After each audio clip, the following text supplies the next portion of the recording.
Hello dear student, আজ নিয়ে আসলাম passage narration part 2।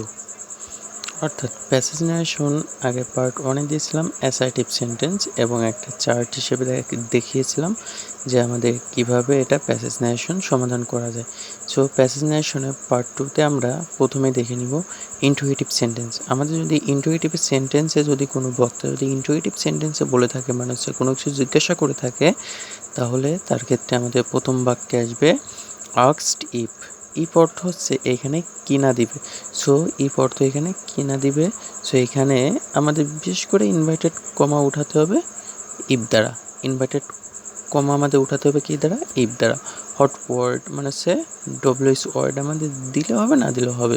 দ্বিতীয় বাক্যে অলসো আস্কড ইফ আছে এগেইন। আচ্ছা, আমরা দেখি এখন ডিরেক্ট অবজেক্টে will you help me, can you believe it, he said to me. সে আমাকে বলল। এবার ডিরেক্ট অবজেক্ট ডিরেক্টে আছে কি, ইনডিরেক্টে করতে গেলে হি আস্কড মি ইফ। এই দেখেন এখানে বলছিলাম he asked me if, he asked me if I would. এখানে বলেছিলাম উইল ইউ হেল্প মি, এটা আছে ফিউচারে। ফিউচারে আমাদের ফিউচার ইন্ডিপেন্ডেন্টে থাকলে থাকবে হচ্ছে কি আই উড হবে, এটা হচ্ছে পাস্টে হবে। তাহলে পাস্টে I would help him and also asked if I could believe it. Clear? So এটা হচ্ছে আমাদের কথা। এখন আমরা আসি ইম্পারেটিভ সেন্টেন্সে। প্রথম বাক্যে order, advised, request, also ordered, also advised, also request.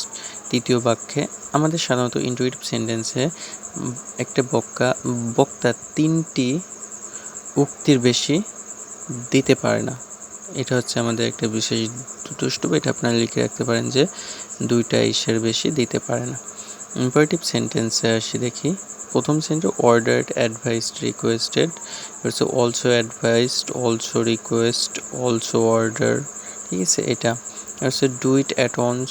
এবার try to solve, don't misunderstand me, the old man said to me. মানে হচ্ছে ওল্ড ম্যানটা আমাকে বলেছিল এটা এখনই করো। হচ্ছে ট্রাই টু সলভ করার চেষ্টা করো, ডোন্ট মিসআন্ডারস্ট্যান্ড মি, আমাকে ভুল বুঝো না।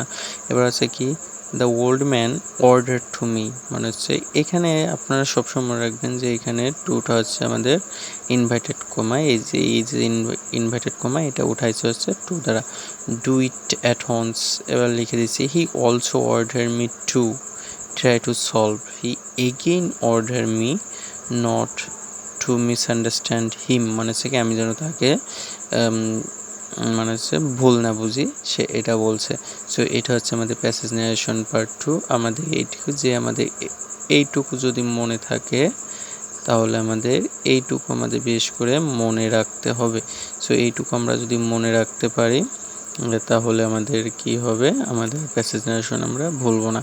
সো এটা হচ্ছে আমাদের প্যাসেজ ন্যারেশন। এবং আমি পার্ট 1-এ দিয়েছিলাম মনে হয় একটা প্যাসেজ দিয়েছিলাম, ওই প্যাসেজটা মুখস্থ করলে আপনাদের খুবই ভালো হবে। সো দেখা হবে পরবর্তী ক্লাসে। ধন্যবাদ।